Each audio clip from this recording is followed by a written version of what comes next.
Good morning, student. Today we are going to study new lesson, that is lesson number 4.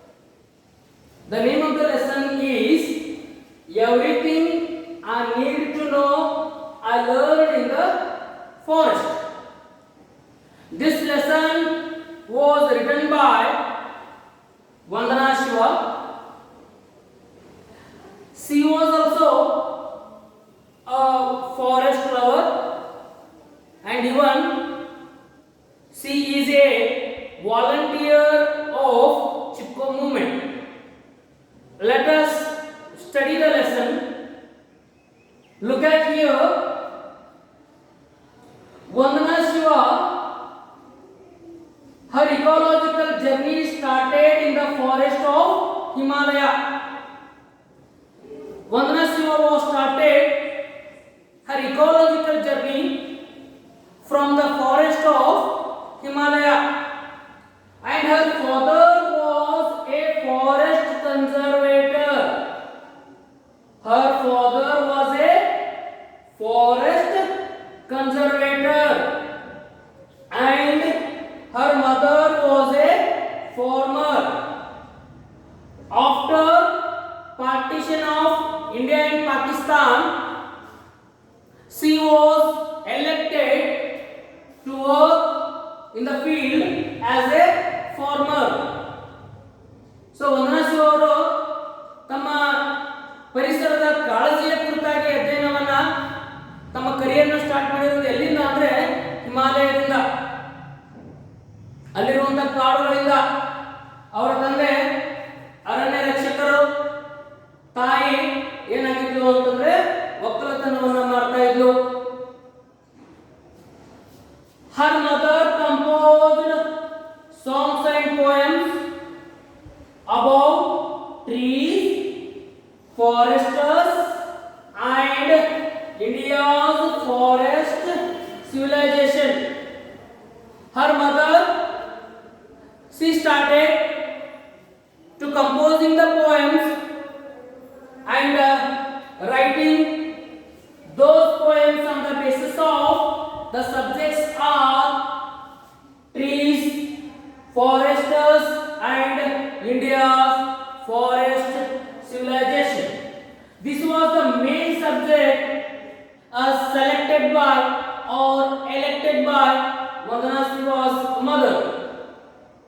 Her mother was also forest lover.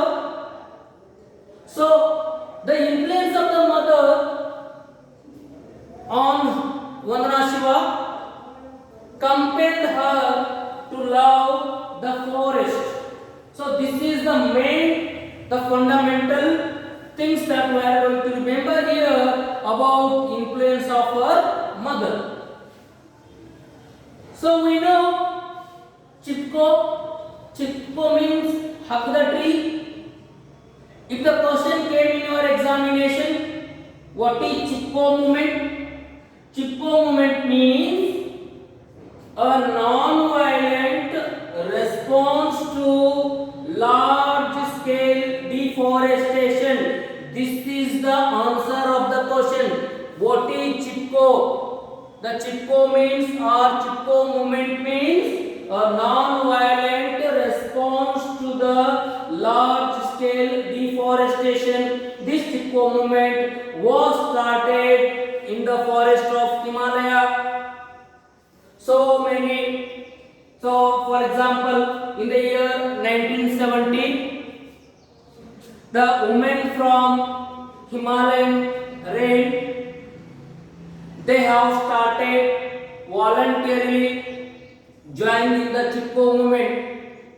And even Vandana Shiva, she has done so many padayatras to send or to pass the message of non-violent response to the large-scale deforestation, that is Chipko movement, by going the padayatras, and she addressed that village women how the forests are useful to us. ವಂದನಾ ಶಿವ ಅವರು 19 1920ರಲ್ಲಿ ಏನಾಗುತ್ತೆ ಅಂದ್ರೆ ಅವಳು ಹಿಮಾಲಯದ ತಪ್ಪಲಿನಂತ ಕೆಲವೊಂದಿಷ್ಟು ಹೆಣ್ಣು ಮಕ್ಕಳು ಏನ್ ಮಾಡ್ತಾರೆ ಅಂದ್ರೆ ಚಿಪ್ಕೋ ಮೂವ್ಮೆಂಟ್ ನಲ್ಲಿ ಭಾಗವನ್ನ ವಹಿಸ್ತಾರೆ. ಆ ಚಿಪ್ಕೋ ಮೂವ್ಮೆಂಟ್ ಭಾಗವನ್ನು ವಹಿಸಿದಂತ ಹಂತದಲ್ಲಿ ಒಬ್ಬರು ಪ್ರಮುಖವಾದಂತ ಹೆಣ್ಮಗಳು ಯಾರು ಅಂತಂದ್ರೆ ವಂದನಾ ಶಿವ ಅಂತ ಹೇಳ್ತೇವೆ. ಅಲ್ಲಿ ಗರ್ವಾಲ್ ಅಂತ ಒಂದು ವಿಲೇಜ್ ಬರ್ತದೆ. ಆ ವಿಲೇಜ್ ನಲ್ಲಿ ಸುತ್ತಮುತ್ತ ಇರುವಂತ ಹೆಣ್ಣು ಮಕ್ಕಳು ಏನ್ ಮಾಡಿದ್ರು ಅಂತಂದ್ರೆ ಆ ಚಿಪ್ಕೋ ಮೂವ್ಮೆಂಟ್ ನಲ್ಲಿ ಭಾಗವನ್ನು ವಹಿಸ್ತಾರೆ. ವಂದನಾ ಶಿವ ಅವರು ಬೇಸಿಗೆ ರಜೆಯಲ್ಲಿ ಏನ್ ಮಾಡ್ತಿದ್ರು ಅಂದ್ರೆ ಪಾದಯಾತ್ರೆ ಮೂಲಕ ಚಿಪ್ಕೋ ಮೂವ್ಮೆಂಟ್ನ ಅದರ ವಿಷಯವನ್ನ ಎಲ್ಲ ಜನರಿಗೆ ಹರಡುವಂತ ಕೆಲಸ ಯಾರು ಮಾಡ್ತಾ ಇದ್ರು? ಇಲ್ಲಿ ವಂದನಾ ಶಿವ ಅವರು ಮಾಡ್ತಾ ಇದ್ರು. ನೋಡ್ರಿ ಎಷ್ಟು ಅದ್ಭುತವಾದಂತ ಕೆಲಸವನ್ನ ಮಾಡ್ತಿರ್ತಾಳೆ ಅನ್ನೋದಕ್ಕೆ. ಅಲ್ಲಿ ಜನ ಎಲ್ಲ ವಿಚಾರ ಮಾಡ್ತಾರೆ, ಮರಗಳನ್ನ ರಕ್ಷಣೆ ಮಾಡ್ಬೇಕು ಯಾಕೆ ಅನ್ನೋದಕ್ಕೆ ಅವ್ರು ಹೇಳ್ತಾರೆ. ನೋಡ್ರಿ, ಕಟ್ಟಿಂಗ್ ದ ಟ್ರೀಸ್, ಒಂದು ವೇಳೆ ಮರಗಳನ್ನ ಕಟ್ ಮಾಡಿದ್ರೆ cutting the trees led to landslides and floods, scarcity of water, fodder and fuel. ಮರಗಳನ್ನು ಕಡಿಯೋದ್ರಿಂದ ಆಗುವಂತಹ ಹಾನಿ ಏನು? ಏನಾಗ್ತದೆ? ಒಂದು ಭೂಸವಕಳಿ, ಲ್ಯಾಂಡ್ಸ್ಕೇಪ್ಸ್ ಅಂದ್ರೆ ಲ್ಯಾಂಡ್ಸ್ಲೈಡ್ಸ್ ಅಂದ್ರೆ ಭೂಸವಕಳಿ, ಆಮೇಲೆ ಫ್ಲಡ್ಸ್ ಅಂದ್ರೆ ಪ್ರವಾಹ ಜಾಸ್ತಿ ಆಗ್ತದೆ. ನೋಡಿ, ಭೂಮಿ ಸವಕಳಿ ಆಗ್ತದೆ, ಪ್ರವಾಹ ಆಗ್ತದೆ, ನೀರಿನ ಕೊರತೆ ಸಿಗ್ತದೆ ನಮಗೆ. ಸ್ಕೇರ್ಸಿಟಿ ಆಫ್ ವಾಟರ್, ಸ್ಕೇರ್ಸಿಟಿ ಅಂದ್ರೆ ಕೊರತೆ, ವಿರಳ, ಹೌದು, ನಮಗೆ ನೀರಿನ ವಿರಳತೆ ಸಿಗ್ತದೆ, ಕೊರತೆ ಆಗ್ತದೆ. ಫಾಡರ್ ಅಂಡ್ ದ ಫ್ಯೂಯಲ್, ಯಾವುದೇ ರೀತಿಯಾದಂತ ಇಂಧನವನ್ನು ಸಹ ನಮಗೆ ಅದರಲ್ಲಿ ಸಿಗೋದಿಲ್ಲ. If this is the scarcity of such things, woman has to go for a longer walk to get their fuel. ಬಹಳ ದೂರದವರೆಗೆ ಹೋಗಿ ಅವ್ರು ಏನ್ ಮಾಡ್ಬೇಕಾಗತ್ತೆ? ನೀರನ್ನ ತರಬೇಕು, ಕಟ್ಟಿಗೆಗಳನ್ನು ತರಬೇಕಾಗತ್ತೆ. ಅದಕ್ಕೋಸ್ಕರ ಹೆಣ್ಣು ಮಕ್ಕಳು ಏನ್ ಮಾಡಿದ್ರು ಅಂದ್ರೆ ಮರಗಳನ್ನ ಕಟ್ ಮಾಡಿಸಬಾರದು ಅನ್ನುವಂತ ಒಂದು ಡಿಸಿಷನ್ಗೆ ಬರ್ತಾರೆ ವಿದ್ಯಾರ್ಥಿಗಳೇ. ನೋಡಿ, they have four. They came to the final decision. Whatever it may be, we have to save the trees. ಏನೇ ಆಗಲಿ ಮರಗಳನ್ನ ರಕ್ಷಣೆ ಮಾಡಬೇಕು. ಹಾಗಾದ್ರೆ ಮರಗಳನ್ನ ರಕ್ಷಣೆ ಮಾಡಬೇಕಾಗಿತ್ತು ಅಂದ್ರೆ ಏನ್ ಮಾಡಬೇಕು? ಚಿಪ್ಕೋ ಮೂವ್ಮೆಂಟ್ ಅನ್ನ ಮಾಡಬೇಕು. ಚಿಪ್ಕೋ ಮೂವ್ಮೆಂಟ್ ಅಂದ್ರೆ ಅವಾಗ ಏನ್ ಮಾಡ್ತಾರೆ ಅಲ್ಲಿರುವಂತ ಹೆಣ್ಮಕ್ಳು? ನೋಡ್ರಿ ಏನ್ ಮಾಡ್ತಾರೆ ಅಂದ್ರೆ the women declared that they were declared, what they declared, they would hug the trees. ಮರಗಳನ್ನು ತಬ್ಬಿಕೊಳ್ಳೋದು. They were hug the trees and the loggers. Loggers ಅಂದ್ರೆ ಮರವನ್ನು ಕಟ್ ಮಾಡುವಂತ ವ್ಯಕ್ತಿಗೆ ಲಾಗರ್ಸ್ ಅಂತ ಕರೀತೀವಿ. And the loggers would have to kill them before killing the trees. ಕಟ್ಟಿಗೆ ಕಡುವಂತ ವ್ಯಕ್ತಿಗಳು, ಮರ ಕಟ್ ಮಾಡುವಂತ ವ್ಯಕ್ತಿಗಳು ಏನ್ ಮಾಡಬೇಕು? ಮರವನ್ನ ಕಟ್ ಮಾಡೋಕ್ಕಿಂತ ಮುಂಚಿತವಾಗಿ ತಮ್ಮನ್ನ ಕಟ್ ಮಾಡಿ ಆಮೇಲೆ ಮರವನ್ನು ಕಟ್ ಮಾಡಿ ಅಂತ ತಿಳ್ಕೊಂಡು ಎಲ್ಲ ಸುತ್ತಮುತ್ತ ಇರುವಂತ ಹೆಣ್ಣು ಮಕ್ಕಳು ಏನ್ ಮಾಡ್ತಾರೆ? ಆ ಮರವನ್ನ ತಬ್ಕೊಂಡು ನಿಂತ್ಕೊಂತಾರೆ. ಅದೇನು ಅವ್ರಿಗೆ ಗೊತ್ತು ಮರಗಳಿಂದ ಆಗುವಂತ ಲಾಭ ಏನಿದೆ. ಪುರುಷರಿಗೆ ಆ ರೀತಿಯಾದಂತ ಅನುಭವ ಇರೋದಿಲ್ಲ. ಕೇವಲ ಮರವನ್ನು ಕಡಿಯೋದು, ಮಾರೋದು, ಅದರಿಂದ ಲಾಭವನ್ನು ತಗೋಬೇಕು ಅನ್ನೋದು ಒಂದೇ ಒಂದು ದುರುದ್ದೇಶ ಅಷ್ಟೇ ಇತ್ತು ಅವರಿಗೆ. ಆದ್ರೆ ಅಲ್ಲಿರುವಂತ ಹೆಣ್ಣು ಮಕ್ಕಳಿಗೆ ಮರದಿಂದ ಆಗುವಂತ ಲಾಭ ಏನು ಅಂತ ತಿಳ್ಕೊಂಡು ಗೊತ್ತಿರ್ತದೆ. ಮರವನ್ನ ರಕ್ಷಣೆ ಮಾಡುವಂತ ಹೊಣೆಯನ್ನು ಯಾರು ಹೊತ್ತುಕೊಂಡ್ರು ಅಂತಂದ್ರೆ ಗರ್ವಾಲದಲ್ಲಿರುವಂತಹ ಹಿಮಾಲಯ ಪ್ರದೇಶದಲ್ಲಿ ಬರುವಂತಹ ಆ ಕಾಡಿನ ಹೆಣ್ಣು ಮಕ್ಕಳು ಏನ್ ಮಾಡ್ತಾರೆ ಅಂದ್ರೆ ಮರಗಳ ರಕ್ಷಣೆಗೆ ನಿಂತುಕೊಳ್ತಾರೆ. ಅಂತ ಮರಗಳ ರಕ್ಷಣೆಗೆ ನಿಂತುಕೊಂಡಂತ ಇನ್ನೊಬ್ಬ ಹೆಣ್ಣು ಮಗಳು ಯಾರು ಅಂತ ಹೇಳಿದ್ರೆ ತಪ್ಪಾಗ್ಲಿಕ್ಕಿಲ್ಲ. ಇಲ್ಲಿ ವಂದನಾ ಶಿವ ಅಂತ ಹೇಳ್ಬೋದು. ಅವರು ಸಹ ಏನಪ್ಪಾ ಅಂದ್ರೆ ಈ ಚಿಪ್ಕೋ ಮೂವ್ಮೆಂಟ್ಗೆ ಸಾಥನ್ನು ಕೊಡ್ತಾರೆ, ತಮ್ಮ ಬೆಂಬಲವನ್ನು ಕೊಡ್ತಾರೆ. ಒಂದು ದಿನ ಏನಾಯ್ತು ಅಂದ್ರೆ in the year 1973 she went to Canada to do her PhD. 1973ರಲ್ಲಿ ಅವಳು ಕೆನಡಾಕ್ಕೆ ಹೋಗ್ಬೇಕಾಗಿರ್ತದೆ. ಯಾಕೆ ಕೆನಡಾಕ್ಕೆ ಹೋಗ್ತಾಳು ಅವಳು ಅಂದ್ರೆ ತನ್ನ PhDಯನ್ನ ಪದವಿಯನ್ನ ಪಡೆಯೋಕ್ಕಾಗಿ ಅವಳು ಕೆನಡಾಕ್ಕೆ ಹೋಗ್ತಾಳೆ. Keep this in your mind. 1973ರಲ್ಲಿ ಎಲ್ಲಿ ಹೋದವಳು? ಕೆನಡಾಕ್ಕೆ ಹೋಗ್ತಾಳೆ. ಯಾಕೆ ಹೋದವಳು? ಟು ಡೂ ಹರ್ ಪದವಿಯನ್ನ ಪಡೆಯೋದಕ್ಕೋಸ್ಕರ ಅವಳು ಏನ್ ಮಾಡ್ತಾಳೆ, ವಂದನಾ ಶಿವ ಎಲ್ಲಿ ಹೋಗ್ತಾಳೆ, ಕೆನಡಾಕ್ಕೆ ಹೋಗ್ತಾಳೆ. ಆದ್ರೆ ಅವಳಿಗೆ ಒಂದು ಮನಸ್ಸಿನಲ್ಲಿ ಇರ್ತದೆ, before going to the Canada I have to swim, ಈಜಾಡಬೇಕು ಅಂತ ಮನಸ್ಸಾಗ್ತದೆ.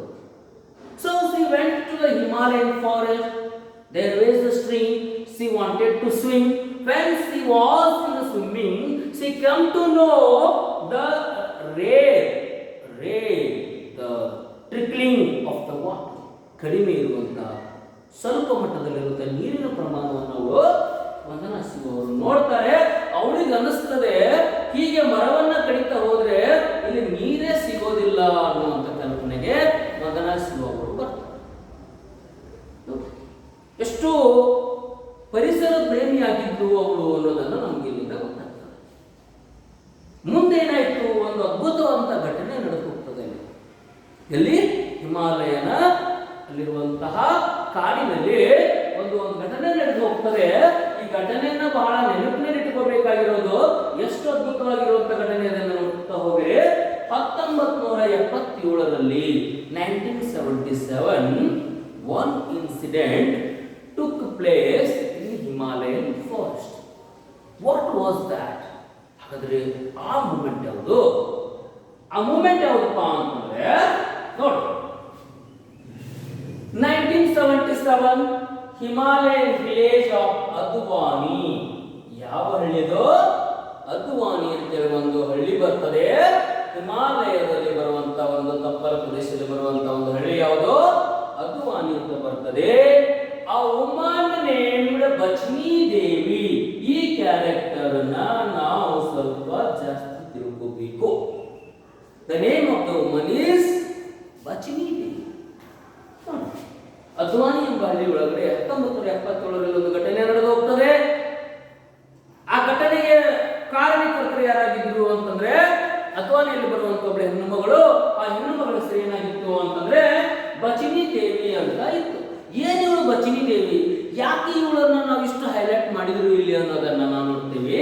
C was stood against Har own husband. ನೋಡಿ, ತನ್ನ ಗಂಡನ ವಿರುದ್ಧನೇ ಹೋರಾಟಕ್ಕೆ ನಿಂತಂತ ಹೆಣ್ಣು ಮಗಳು ಯಾರು? ಬಚಿನಿ ದೇವಿ. ಯಾಕೆ ಗಂಡನ ವಿರುದ್ಧ ನಿಂತ್ಕೋತಾಳವಳು? Because he had obtained a contract of cut trees. ಅವಳ ಗಂಡ ಕಾಂಟ್ರಾಕ್ಟ್ ಅನ್ನು ತೆಗೆದುಕೊಂಡಿರ್ತಾನೆ. ಯಾವ ಕಾಂಟ್ರಾಕ್ಟ್ ಅವಳ ಗಂಡಕ್ಕೆ ಸಿಕ್ಕಿರ್ತದೆ? ಮರವನ್ನ ಕಡಿಯುವ ಕಾಂಟ್ರಾಕ್ಟ್ ಸಿಕ್ಕಿರ್ತದೆ. ಅದಕ್ಕೋಸ್ಕರ ಅವಳೇನಂತಂದ್ರೆ ಗಂಡನ ವಿರುದ್ಧನೇ ನಿಲ್ತಾರೆ. ನೋಡಿ, ಎಷ್ಟು ಹೆಣ್ಮಕ್ಳು ಏನ್ ಮಾಡ್ತಾರೆ, ಗಂಡನಿಗೆ ಒಂದು ಯಾವ್ದಾದ್ರು ಕಾಂಟ್ರಾಕ್ಟ್ ಸಿಕ್ತು ಅಂದ್ರೆ ಖುಷಿ ಪಡ್ತಾರೆ, ರಾಕ್ ಬರ್ತದೆ. ಇವ್ರು ಮರ ಕಡಿದು ನಾರಲಿ ಅಂತೇಳಿ ಅನ್ಲಿಲ್ಲ ಅವಳು ಬಚ್ಚಿದ್ದೀವಿ. ಅದರಿಂದ ದುಡ್ಡು ಬೇಡ ಆಗಿತ್ತು ಅವಳಿಗೆ. ಅವಳು ತನ್ನ ಸ್ವಂತ ಗಂಡನ ವಿರುದ್ಧ ಏನ್ ಮಾಡ್ತಾಳೆ ಅಂದ್ರೆ ನಿಂತುಕೋತಾಳೆ. ಆ ಪ್ರಾಮುಖ್ಯತೆ ಯಾರಿಗೆ ಹೋಗ್ತದೆ ಸ್ನೇಹಿತರಲ್ಲಿ ಅಂದ್ರೆ ಬಚಿನಿ ದೇವಿಗೆ ಹೋಗ್ತದೆ. She was a village woman who stood against her own husband for to protest to cutting the trees because her husband had a contract to cut trees. ಗಂಡ ಅಂತ ನಿಂತ್ಕೊಂಡು ಕಟ್ ಮಾಡಕ್ ಹೋಗಬೇಡ. ಹಾಗಾದ್ರೆ ಏನ್ ಮಾಡ್ತಾಳೆ? ಅವಳೊಬ್ಬಳು ನಿಂತ್ಕೊಳ್ಳಿಲ್ಲ, ಅಲ್ಲೆಲ್ಲ ಇರುವಂತ ಹೆಣ್ಣು ಮಕ್ಕಳನ್ನ ಏನ್ ಮಾಡ್ತಾಳೆ ಅವಳು? ಒಗ್ಗಟ್ಟು ಕೂಡಿಸ್ತಾಳೆ. they gathered and they went to the forest to hug the trees. ಮರವನ್ನು ತಬ್ಬಿಕೊಳ್ಳೋಣ ನಾವು. ಗಂಡು ಹೇಗೆ ಹೋದ್ರು? they took lighted lantern to the broad daylight. ಬೆಳಕಿರ್ತದೆ, ಹಗಲು ಹೊತ್ತಿನಲ್ಲಿ ಏನ್ ಮಾಡ್ತಾಳ ಅಂದ್ರೆ ಅವಳು ಕಂಡಿಲನ್ನ ಹಿಡಿದುಕೊಂಡು ಏನ್ ಮಾಡಿದ್ರು ಅಂದ್ರೆ ಚಳುವಳಿಯನ್ನು ಆರಂಭ ಮಾಡ್ತಾರೆ. ಯಾಕೆ ಬೆಳಕಿನಲ್ಲಿ ಕಂದಿಲ ಹಿಡಿಯೋದು?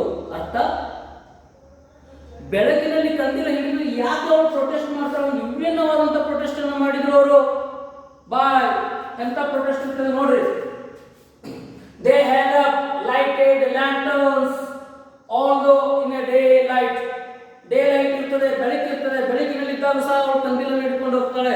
ಯಾಕಂದ್ರೆ ಇದು ಮುಂದೆ ಬರುವಂತ ಅನಾಹುತಕ್ಕೆ ಒಂದು ಸೂಚನೆ. ಏನು ಅಂದ್ರೆ ಮುಂಬರುವಂತಹ ದಿನಗಳು ಎಂತಿದ್ದಾವೆ ಅಂದ್ರೆ ನಮಗೆ ಭಯಾನಕವಾಗಿರುತ್ತದೆ. ಯಾಕಂದ್ರೆ ಎಲ್ಲ ಮರವನ್ನ ಕಟ್ ಮಾಡಿದಾಗ ಏನು ಉಳಿತದೆ? ನಮಗೆ ಬಂಜರು ಭೂಮಿ ಉಳಿತದೆ. So she wanted to stop such kind of the activities by holding the lighted lanterns. ನೋಡ್ರಿ, ಏನಪ್ಪ ಅಂದ್ರೆ ಅಂತಹ ಕಂದಿಲನ್ನು ಹಿಡ್ಕೊಂಡು ಅವರು ಹೋಗ್ತಾರೆ. ಗೊತ್ತಾಗಬೇಕು ಮರುಭೂಮಿ ಆಗ್ತದೆ, ಇಲ್ಲ ಭೂಮಿ ಮರುಭೂಮಿ ಆಗ್ತದೆ. ಫಲವತ್ತಾದಂಥ ಭೂಮಿ ಮರವನ್ನು ಕಟ್ಟಿದಾಗ ಮರುಭೂಮಿ ಆಗ್ತದೆ. ಮರುಭೂಮಿ ಆಗೋದು ಬೇಡ ಅನ್ನುವಂಥ ಒಂದು ವಿಚಾರ ಇರ್ತಾರೆ. ಎಲ್ಲ ಹೆಣ್ಣು ಮಕ್ಕಳ ಹತ್ರ ಇಷ್ಟು ಅದ್ಭುತವಾದಂಥ ವಿಚಾರಗಳು ಅವರಲ್ಲಿ ಮೂಡುತ್ತವೆ ಅಂದರೆ ಮರಗಳನ್ನು ರಕ್ಷಣೆ ಮಾಡುವುದೇ ಒಂದೇ ಅವರ ಮೂಲ ಏನಪ್ಪ ಅಂದ್ರೆ ಧ್ಯೇಯವಾಗಿದೆ. ಈ ರೀತಿಯಾಗಿ ಬಚನಿ ದೇವಿ ತನ್ನ ಪತಿಯ ವಿರುದ್ಧವನ್ನು ನಿಂತುಕೊಂಡು ಆ ಕಾಡನ್ನು ಉಳಿಸಲಿಕ್ಕೆ ಬಹಳಷ್ಟು ಏನಪ್ಪ ಅಂದ್ರೆ ಎಫರ್ಟ್ ಹಾಕ್ತಾಳೆ. ಅಂಥ ಮಹನೀಯರ ಹೆಣ್ಣು ಮಕ್ಕಳಲ್ಲಿ ಬಚನಿ ದೇವಿ ಒಬ್ಬಳು ನಿಂತ್ಕೊಳ್ತಾಳೆ. ವಂದನಾ ಶಿವ ಅವರು, ಬಚನಿ ದೇವಿ, ಹೀಗೆ ಹಲವಾರು ಏನಪ್ಪ ಅಂದ್ರೆ ಹೆಣ್ಣು ಮಕ್ಕಳು ಆ ಕಾಡನ್ನು ರಕ್ಷಣೆ ಮಾಡಲಿಕ್ಕೆ ತಮ್ಮದೇ ಆದಂಥ ಏನಪ್ಪ ಅಂದ್ರೆ ಕೊಡುಗೆಯನ್ನು ಕೊಡ್ತಾರೆ. ಮತ್ತೆ ಅವರು ಯಾವ ರೀತಿಯಾದಂಥ ಏನಪ್ಪ ಅಂದ್ರೆ ನಾವು ಕಾಡಿನ ಮಹತ್ವದ ಬಗ್ಗೆ ಏನಪ್ಪ ಅಂದ್ರೆ ಮುಂದಿನ ಕ್ಲಾಸ್ನಲ್ಲಿ ತೆಗೆದುಕೊಳ್ಳೋಣ. Thank you.